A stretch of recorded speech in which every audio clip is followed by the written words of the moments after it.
Hello, I'm Edwin Smythe in my grandson's novels, Doug Pike in real life, Jenny's dad, shown here at age 60. Before I deal with serious family matters, allow me to briefly introduce myself and my family. I was born in Port Elizabeth, South Africa, in 1929. My dad, Walter James Pike, was the chief engineer of the city.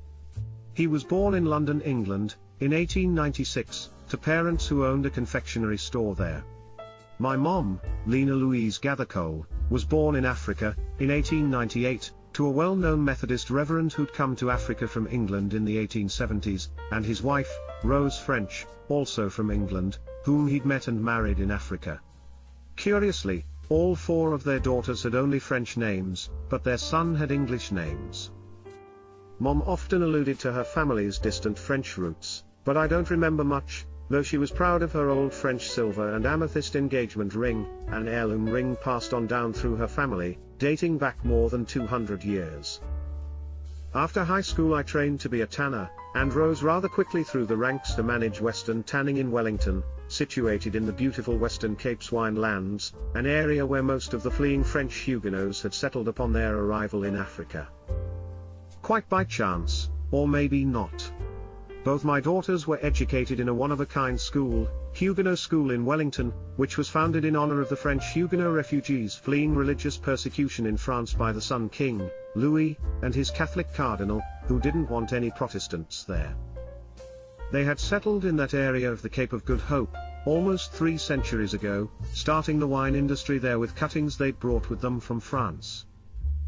After my best friend's unexpected death, a sudden unexplained suicide, I replaced him as the managing director of Western Tanning, the town's largest employer, and we moved into his family's new home, on a hill 100 yards from Huguenot High School, arguably the nicest home in Wellington. It had a really nice pool and view. Life was good. I had a fancy BMW motorbike, a MG sports car, shown here with Jenny, Elizabeth in the novels, at age 17 posing on it in her drum majorette's uniform. I had all the toys I could ever have dreamed of, seemingly all at once, and I'm not even sure how I rose to the top so fast. I was happy there, Jenny was happy there, we didn't want to move. Unfortunately, my wife was becoming increasingly paranoid, not happy, behaving rather odd. I thought she'd grow out of it, but instead she was increasingly growing into it. She'd heard news reports that crazy Ugandan dictator, Idi Amin, had staged a mock attack, showing how he was going to bomb Cape Town. She immediately concluded that meant our nice new home, even though we were 50 miles from Cape Town and Idi Amin's Air Force could never even fly anywhere near that far. Everyone joked about Idi Amin's threats, but she was convinced it would happen. During a subsequent visit by her sister and family, a young nephew decided to show his aunt that the only bombing she need worry about was him dive bombing her in our pool. I took this photo of that bombing, having been tipped off ahead of time. However, in 1977 South Africa erupted in violence, racial riots everywhere. My wife panicked and hastily organized for our family to flee to safety in Canada. Our daughter Jenny was a sophomore at nearby Cape Town University, anticipating that she'd soon become engaged to her childhood sweetheart, a doctor's son, the young boy my wife had got me to stop our white Mercedes for, to give him a ride during our summer vacation several years earlier, back when Jenny was almost 15. Now, 6 years later, they were at Cape Town University together, blissfully in love. But my wife insisted that Jenny abruptly leave him and flee with us to Canada. She told Jenny that we'd be ending her university aspirations in the process, that we could no longer afford to pay for her university tuition and lodging, since moving our family to safety in Canada was her priority now. I knew it wasn't going to be that easy. Jenny was genuinely in love with Ian. My wife's demand would mortally wound them both. But to my wife it always was quite simple. She made the plans, we all dutifully obeyed her plans, even if that meant our lives were going to be turned upside down and inside out.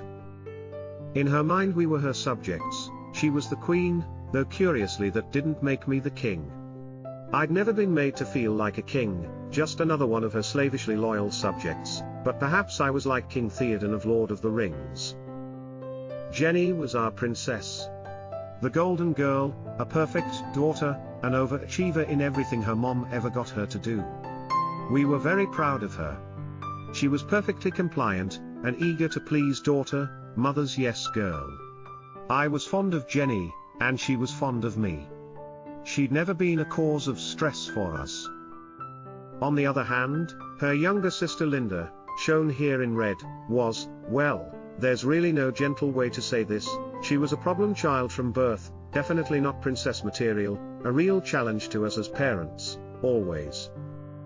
My wife was always so angry with her, for all the problems she'd caused us, that she'd often used to say, if I ever fell pregnant again and had another child, I'd drown it. I was a bit shocked by the veracity of her words, but I didn't reprimand her, that would have been suicidal. All of our lives were about to change, and not for the better. Jenny, then 20, for the first time ever, said, "No mom. I'm staying in Africa with Ian, we're getting engaged soon, I love him and he loves me." Oh my, had I known I could have warned her. That was a declaration of war. Nobody had ever said no to my wife, and survived her ensuing wrath. I didn't ever dare say no to her. Poor Jenny, poor Ian, poor me. When he came to our home to formally ask for our daughter's hand in marriage, I invited him into my study, pouring us each a beer. We sat down next to the fireplace, and I chatted to him about his feelings for my daughter, which I already knew were sincere.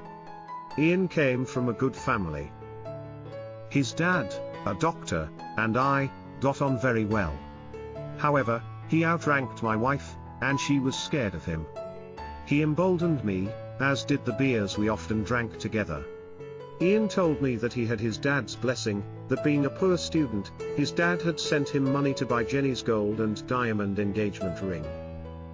So, for the first time ever, emboldened by that news, and a second beer, I decided to oppose my wife's secret demand that I forbid them to marry, circumstances being what they were. Opening the door of the study, I led him out to meet with my wife and daughters waiting in our lounge, then doing my best Mr. Bennet impression, I announced that I'd given Ian my blessing to marry our Jenny. Oh my, what a firestorm ensued. Of course I was secretly hoping that if Jenny stayed in Africa, my wife would cancel her plans to move us to Canada, and my charmed life could continue. That, it turns out, was wishful thinking on my part, as you'll see in ensuing videos chronicling next events. My wife insisted there'd be no wedding in Africa. Jenny would have to come with us to Canada first for any wedding to happen. But really, I knew she was just stalling. Ian was the reason for Jenny's first ever no to her. Jenny's rebellious disloyal act could not be rewarded. So I knew she'd really meant there would be no wedding for them, ever, but I didn't want to upset the happy young couple, yet.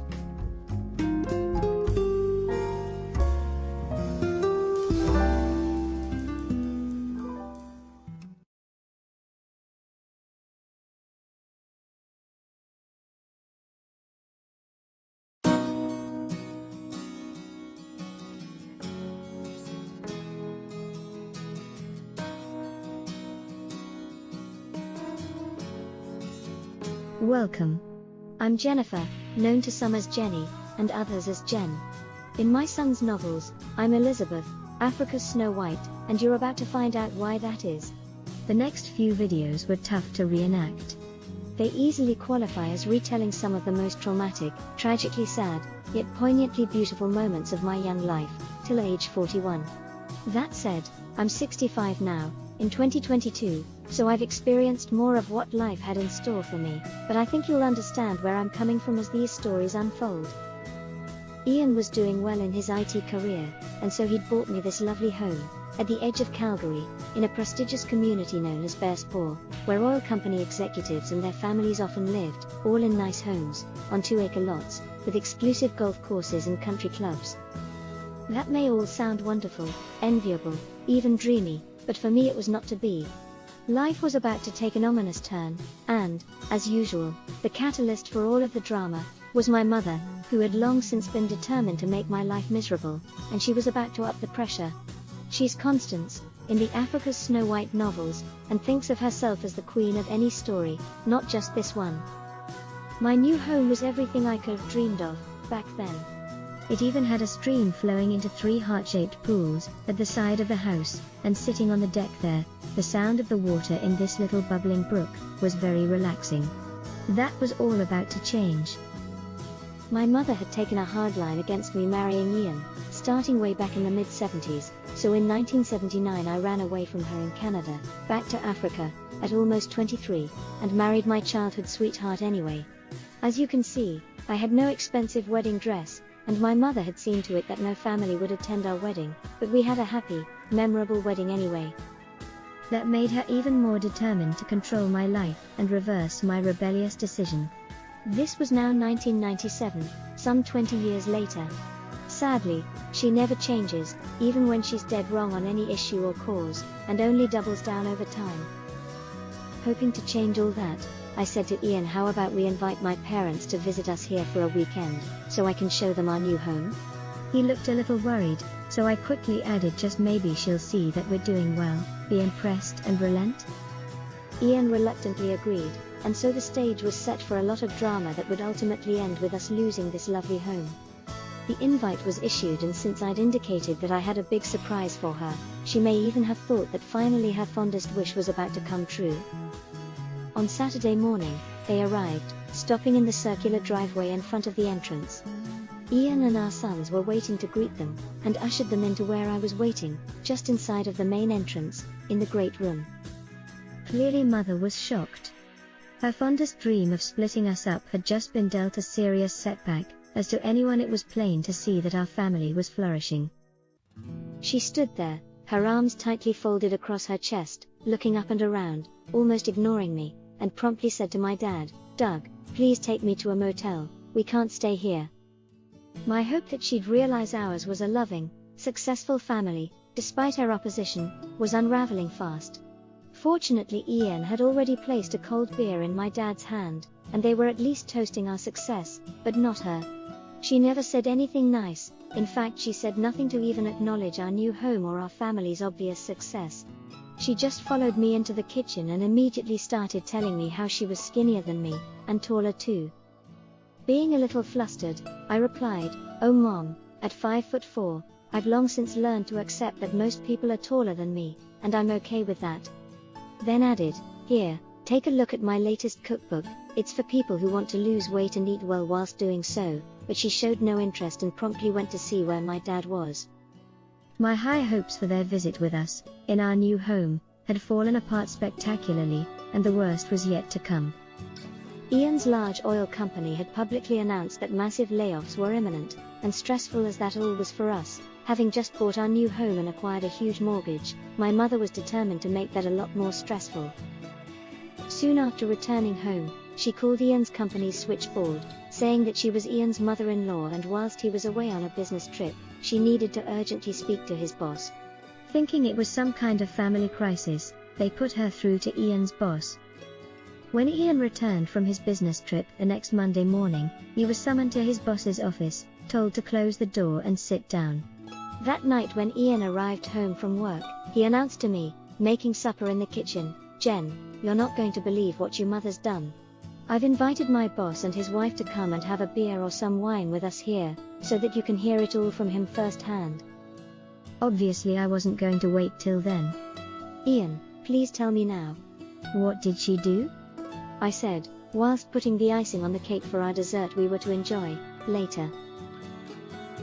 I took a deep breath, then decided I'd better at least tell Jen now. I closed the door behind me and sat down to hear what my boss needed so urgently, and privately, to tell me, fully expecting that I was about to be laid off, with all the tremendous stress and implications that would entail.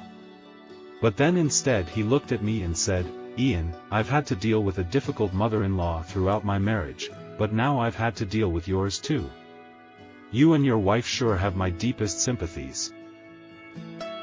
Shocked, I stopped icing the cake, and asked him to please continue, implying with my now abrupt tone, that I meant, and fast.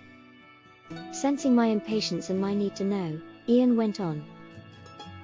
My boss said that she'd called him 6 times in the 5 days I was gone, to pressure him to fire me, and that when it seemed to her that he was being sucked into her game plan, whilst in reality he was just humoring her. Wondering what to do next, she started pressuring him to help her split us up, saying that you had a far better option, and that her options for you had never been me. Ian was expecting me to be shocked, horrified, but instead I replied, "Ian, I'm not surprised, this is not the first time she's done this." Ian immediately looked perplexed and insisted I explain, which I did. When I was in high school, she called the owner of the company my dad was a vice president of, and with her carefully thought out plans, got his best friend, Harvey, the president, fired. Now it was Ian's turn to be shocked, and he exclaimed, "Oh no, Jen. Please tell me all about that. I instinctively feel that would explain a lot about how she behaves towards us and others. I need to know how to effectively counteract her diabolical plans." I'll let Ian continue this story, as what he did next had lasting implications, though I think everlasting implications would be a better phrase to use, right now, as you'll come to understand by the end of these videos.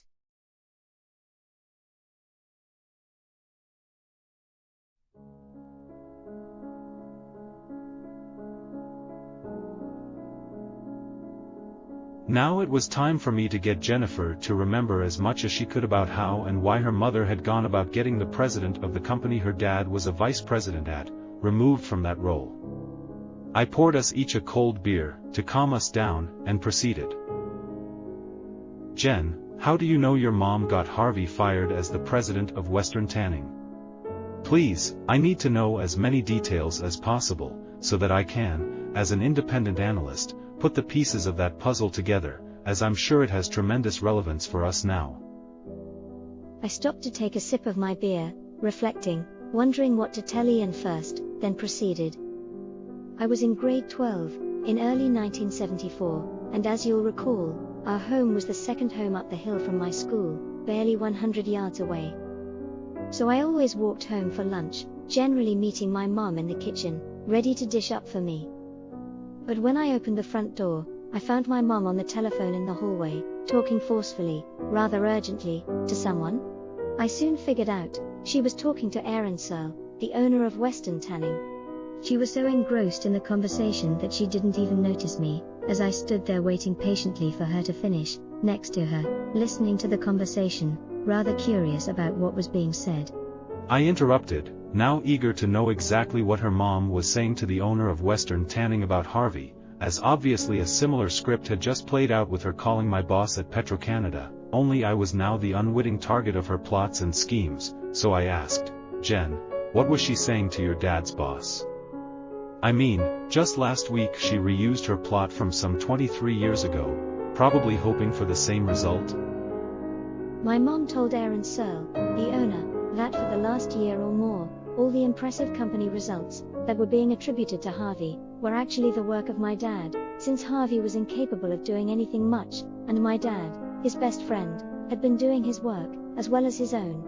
She went on to say that Harvey was not good for the company's future, and that she was worried about the strain on her husband, my dad, from having to shoulder Harvey's work, as well as his own. She ended with recommending that Harvey be removed from his position.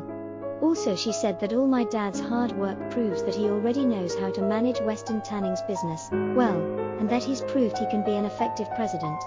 Then, receiving the agreement of the owner that she obviously was working towards, she ended the call by thanking him for giving her an audience, and that she hoped their conversation would remain confidential, as she was in effect relating bedroom secrets to him that her husband had divulged to her, and he was unaware of this phone call.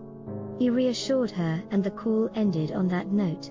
Of course, there was one other witness to all of this, me, and as she put the receiver down, she realized that much. "Oh my Jen, that's all quite enlightening. However, I've so many questions now. First, what was her reaction to realizing you'd overheard her secret conversation, the plot to overthrow the president of Western Tanning, Harvey, and have your dad take over the presidency? Second, why was your dad doing Harvey's job as well as his own? I mean, I know they were longtime best friends, but that's no reason on its own. Please tell me as much as you know, as I'd be better at analyzing this information than you.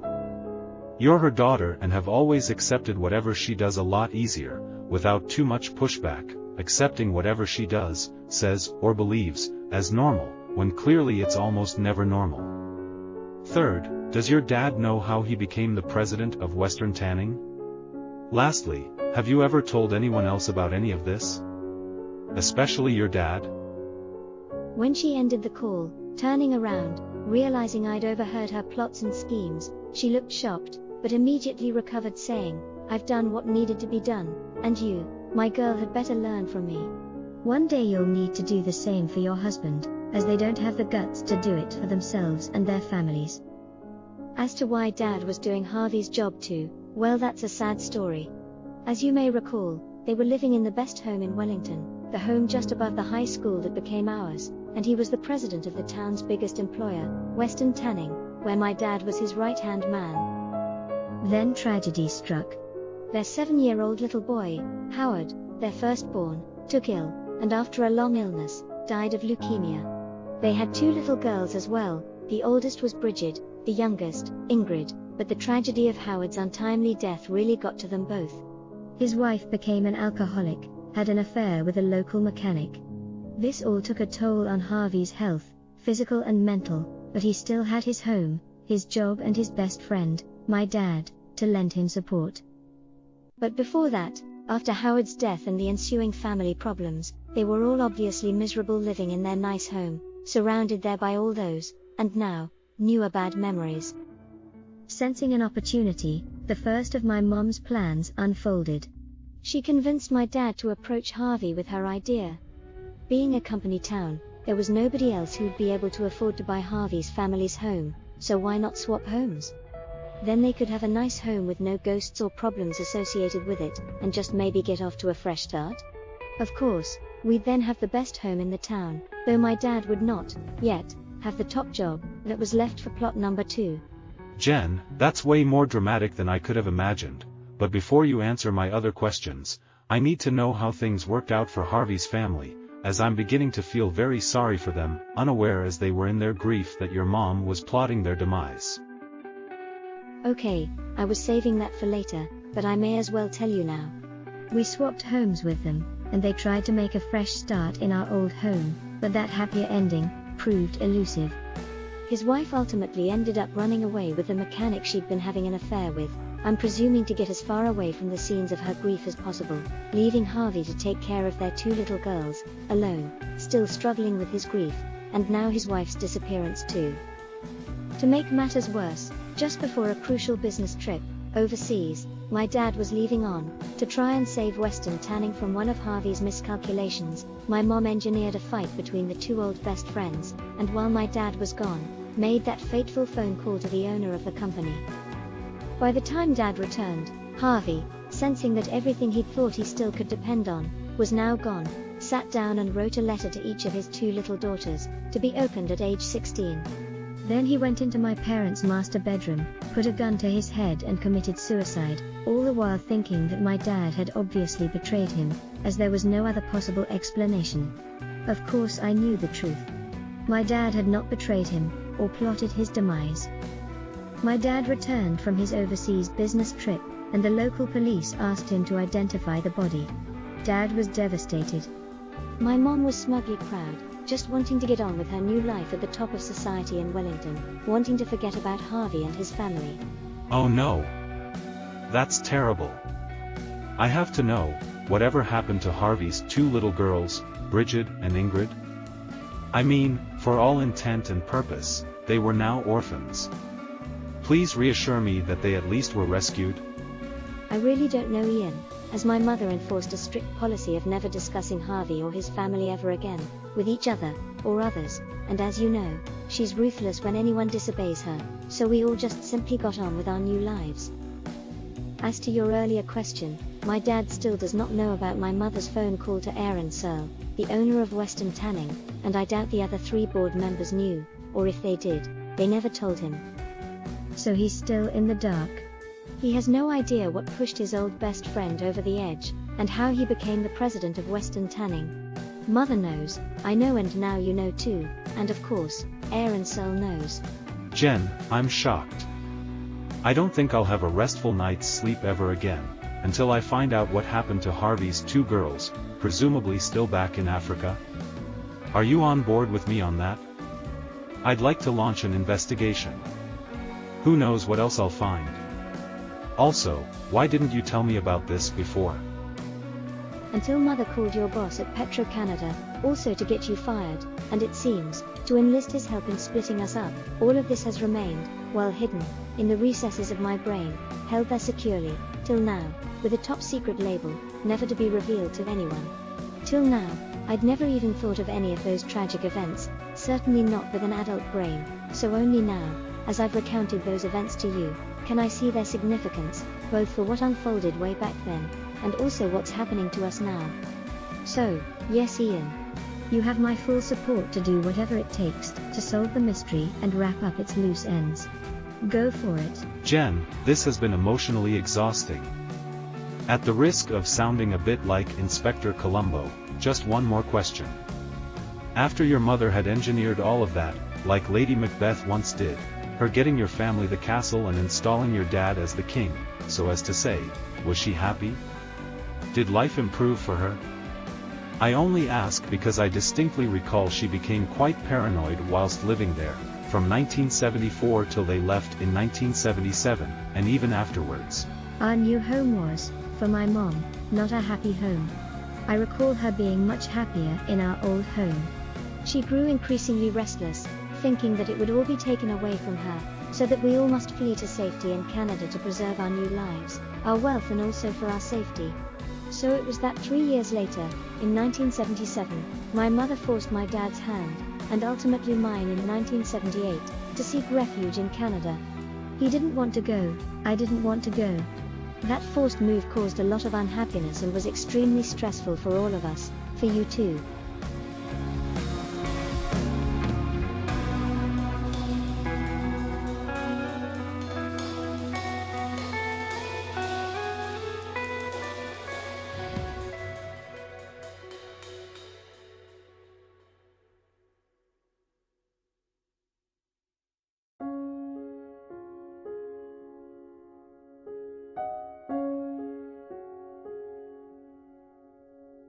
And so the long, difficult search to find Harvey's two little girls, Bridget and Ingrid, started. I called Western Tanning, and inquired if anyone was still there, 23 years later, that remembered Harvey. Eventually someone remembered that his cousin, Clive, had once also worked at Western Tanning, so I set about locating him. Eventually I found him and we spoke for about an hour. He told me that they all blamed Harvey's ex-wife for his suicide, but I pointed out that happened 2 years after she abandoned the family, so it was not the likeliest cause. Then I told him what I'd learned, and he finally understood what had actually driven Harvey to take his own life. Finally everything now made perfect sense. Clive did not know what became of Harvey's young daughters, but he gave me the approximate address of Harvey's sister, a retired doctor living in Leisure Isle, about a 7-hour drive from where my parents lived in Cape Town. However, she was not listed in any phone directory, so I could not make contact with her. Clive felt pretty sure she'd know a lot, if not all I needed to know, but I'd need to travel to Africa, from Canada, to make contact with her, which in a few months I'd do. I asked Jen to try to remember if there was anything else that she knew that would help me. She recalled that Harvey's ex-wife had often played golf with the wife of Manny Black, one of the men working at Western Tanning. So I set about finding him, instead finding his wife Lillian, now retired in East London, some 12 hours from Cape Town by road. Lillian told me that the last time she'd heard from Harvey's ex-wife, many years ago, she was working for a company in Port Elizabeth, some 4 hours back along the road to Cape Town, closer to Leisure Isle than to East London. So at least they all lived along the same coastal road, similar to the road from San Francisco to San Diego in California, USA. That made all of this easier for me, when I traveled back to Africa, as you'll see later. I contacted Harvey's ex-wife's last known employer, but she no longer worked there. However, a friend of hers did, and I was able to speak to her. She gave me Harvey's ex-wife's phone number, and so I waited till I knew she'd be home from work, and then I called her. That had all taken 3 months of intense research and inquiries and a large long-distance, Canada to Africa, phone bill. Back in those days, those calls were expensive. I introduced myself, told her who I was married to. She remembered Jennifer's family and young Jenny well. Then I told her why I'd called, to find out what had happened to their daughters, and what had happened before Harvey's suicide. Before I could get her to tell me anything about her daughters, she broke down, crying, repeatedly, saying, "Thank you. Thank you so much for going to all this trouble to find us. You don't know how much this means to me," between her sobs. I was surprised by this turn of events, and when she'd calmed down, asked her why she was so grateful to me. She told me. For the last 23 years, since Harvey's suicide, she'd been blamed by everyone for his death, and had assumed all of that guilt. Even her daughters, now in their late 20s, had blamed her for their daddy's death.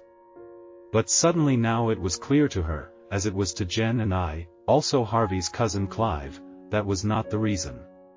She'd left him and the girls 2 years prior to his suicide, but Jen's mother's plots and schemes had immediately preceded his suicide. It was immediately obvious to her, all of us, who had caused Harvey's suicide, as it was to everyone who now knew about the plots to take advantage of a family in desperate trouble. We chatted for quite a while, and she told me that Harvey had a large life insurance policy that did pay out, even after his suicide, and that he'd left that for her to raise them, and letters to their girls to tell them that he loved them, but that his life had fallen apart and that there was now only one sure way left to provide for them, his life insurance policy.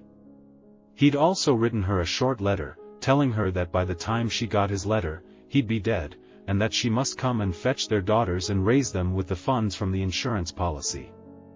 She did that, fetching them before his funeral, which she just couldn't attend, unable to face Harvey's family and friends. So only friends, relatives and colleagues were at his funeral, including the Queen, the Lady Macbeth of this story, standing there smugly proud that he and his family were disposed of, and all that was once theirs, that she'd coveted, was now hers. I talked with Harvey's ex-wife too, when Ian was done chatting. She remembered me as a young girl of about 15, when I met Ian, around the time she'd left Harvey and her girls. In hindsight, back then, knowing all about my mother's plots and schemes, God had obviously prompted her to tell my dad to stop the white Mercedes and offer Ian a ride. 7 years and 7 months later we were married, despite her worst efforts to thwart that. Ian has been used to defend me and her other victims ever since, to help set us free from her, well, there's really no other more suitable word, than, her evil plots and schemes. That's all rather ironic. So when Harvey's ex-wife, who will not name here, thanked me profusely for not keeping my mother's secret, and thus allowing Ian to find them, I was by then wise enough, spiritually speaking, to say, no, thank God, not us. He wanted you to be free of misplaced guilt, and your family to be united and happy, especially now that you're a grandmother. She immediately accepted that. Had my mother not called Ian's boss, to try and get him fired and to enlist his help for her to split us up, I'd not have remembered her deep dark secret, or told Ian about it. But I did. That set in motion a complex sequence of events that soon resulted in merciful relief from 23 years of misplaced chronic guilt, and finally, the actual guilty person being blamed. As you'll see in the next video, my mother reacted to all of this with almost nuclear levels of aggression. That included an actual, overt, serious death threat, which given its nature, we knew she was intent on overseeing. That resulted in us strategically retreating, running away to safety. In the process, I'd lose my dream home, after being in it for only 2 years. That cycle repeated once more, when years later we'd gone to live across the lake from her, right under her nose, the last place she'd thought to look for us. Ian built me my dream home, Chalet Rose, and we lived there for almost 7 years before family of ours in British Columbia betrayed us. Then we left Canada and her forever. Now we all live in Panama. There's so much more to this story, as it's so central to the person my birth mother ultimately became and, as Ian often says, evil drives the story. For us, we've spent a lifetime reacting to her obsessive desire to destroy us and our lives, rather than just confess her guilt to God, say she's sorry and beg forgiveness, she'd rather obliterate anyone who knows what she did. I guess her logic, strange as it is, implies that if nobody is alive anymore that knew what she'd done, she didn't do it? I'm phrasing it like this, choosing my words carefully, not calling her evil, though Ian does, but he's not her child, rather calling her actions, plots and schemes evil. I cannot reconcile the person she once was, before her Lady Macbeth life, with the person she became in the ensuing years. Even now at age 91, she's still very dangerous. Still looking for ways of exacting her ultimate revenge on Ian, me and our family, and she's obsessed with our destruction. After several months, having ascertained much of what we'd wanted to know, I decided it was time to visit my parents in Cape Town, and from there, take a trip to see all the important people and places in this saga along the way, from Cape Town to Port Elizabeth, to make all of this much more real and tie up loose ends.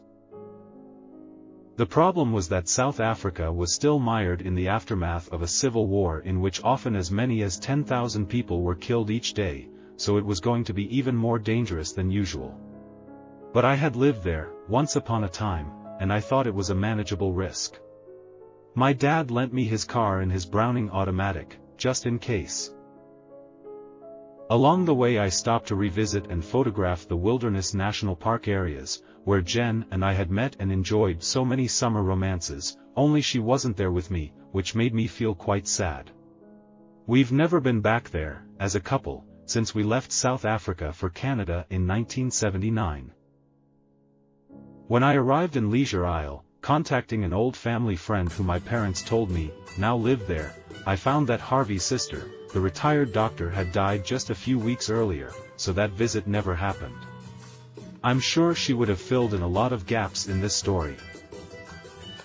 On my way back to Cape Town, I stopped over in Wellington, where the plots and schemes of the Lady Macbeth of this story played out, and where Harvey lay buried, just to wrap up the last loose end.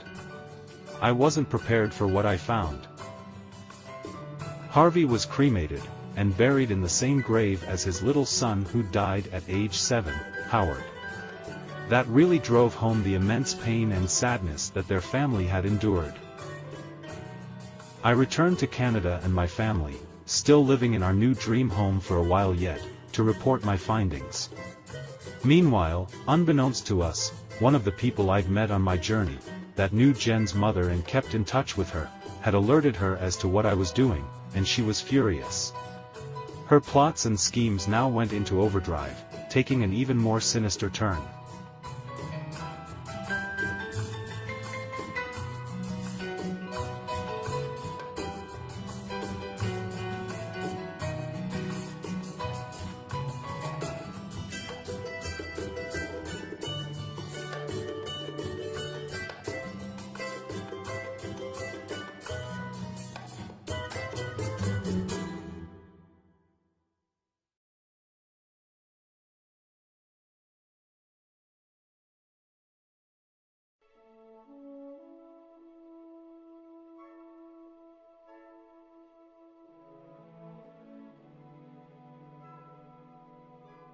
Yes, I finally have my voice back, with which to tell my story, plus I got to keep my legs with which to run away from my tormentor. She was the self-appointed queen of our family, quite diabolically disguised as Mommy Dearest. I'd have never guessed. Who would, as a young child? Really? It took 3 decades to realize I was not chosen to be Mother's avatar, that I was the king's daughter, a princess. As such I had a right to a life of my own. He'd introduced me to his son, the prince, who saved my life, eternally. As I concentrated my efforts on getting reconnected with my real daddy and getting to know his family, the godlike importance of Mother in my life, her insistence that I worship her and no one else, faded. As my brain fog, all those years of her programming me, lifted, I realized that she was a mere mortal, a flawed one at that, just not a nice person, regardless of her title of mother. Along the way, I was accompanied by my knight, who likes to quickly add, yes, your knight, in rusty armor, who went to battle for me so many times that I've lost count. He was appointed to accompany me, to protect me, always willing to die for me. He's been wounded often, sometimes by friendly fire, but he's still alive, loyal, at my side. I'll let you in on a little secret, though it was forbidden, he and I have always been in love. The king's son, my prince, actually died to save me plus so many others, sacrificing his life for us. Mother wanted Dad, my sister and I, to sacrifice ourselves and children for her, the opposite of heaven's playbook. So where does her playbook come from? Hades. Its master's not a nice guy and clearly he's her boss. As such, having taken a step away from her total control of my life, I should have expected only vicious attacks on me and my loved ones, no mercy. And that's all I've ever got from her, since I dared to say, no mother. At 20. I remember once, a while before I went no contact, mired in the depths of depression, phoning her, pleading with her to stop applying her cruel rejection and determined isolation of me from everyone in my past, to let me live my own life, make my own mistakes and find my own path. I told her that it had got so bad that I was suicidal, reminding her that I had 2 little boys to look after, a husband that loved me, and they all needed me. I'd just thrown myself at her mercy, expecting her to at least attempt to rescue me, as good mothers would. But she didn't say, "Oh no, Jenny. You can't go there, ever." Or something vaguely caring like that. Instead her voice grew colder, more determined, as she replied, "You will see things my way. You will do what I want. I am right, I'm always right, learn from me, trust me again, then your life will return to normal." Of course she meant her normal, me letting her suck the lifeblood out of me. How can I ever even begin to thank the king for his deliverance of me from evil's grip? For his perfect love and loyalty. He's my real daddy. My parents were only foster parents. He gave me to them to raise, for a reason. That was their test. She's failed her test. Now 92, in a nursing home, in the grips of dementia, there's no chance she'll redeem herself.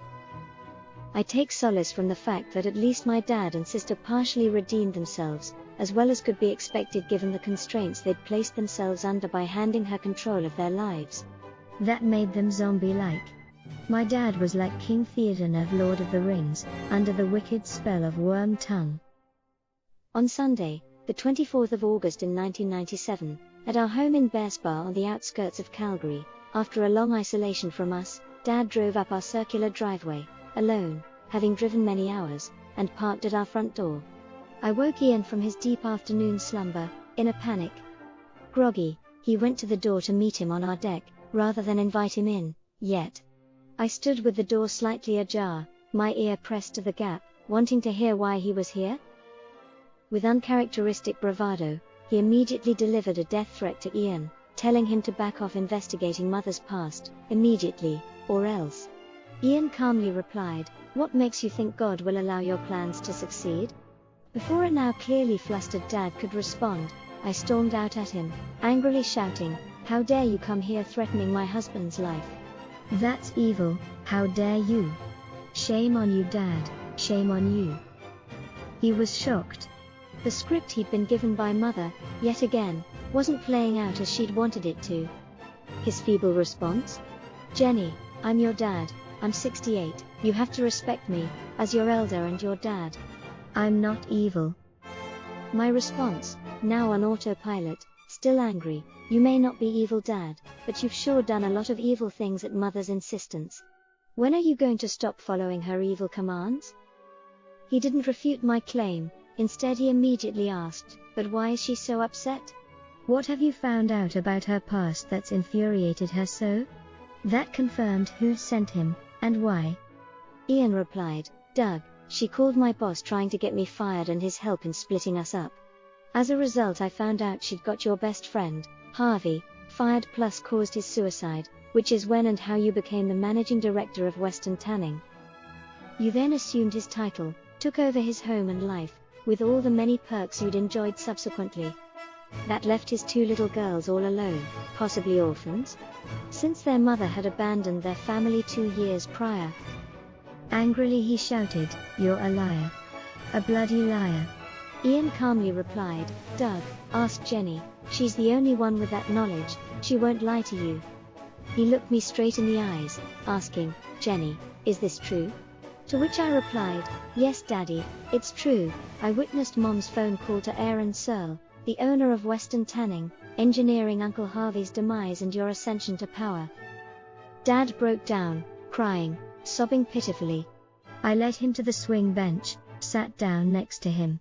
Ian got him a beer, then left us alone. I led my broken, humbled dad to the Lord, still with a beer in his hand. That's the last day I was allowed to see Dad. But he really did change. In the ensuing 24 years till he died in 2020, he'd never let her use him for evil again. These are the last photos I have of Dad, my redeemed dad. I didn't get to choose my parents, they were chosen for me. Being a foster child in their family was my test. I've reluctantly concluded it was my destiny. Who am I to argue with the king? His script for my life trumps my own, mother's, or anyone else's script, even my knight's, who's always understood that. Discovering my true parent and family set me free. All the pain I've endured encouraged me to search for and find my real family, my actual heritage, helping me and my little girl find a way out of life's dark forest, our way back home. What an honor and privilege our journey has been. It's been a huge surprise for us both. Until we suffered through all the pain, we thought this world was some sort of country club, a place just to have fun, in which to enjoy the good life. It may come as a huge surprise to you to hear me say to the king, "Thank you for everything you've ever done for me, including placing me in my foster family, problematic as that was. Also, thank you for handing me victory when I cried out in agony to you, begging for your help. I love you, Abba Father, my real daddy." Now, after all I've been through, because of everything I've been through, I know exactly how much you've always loved me.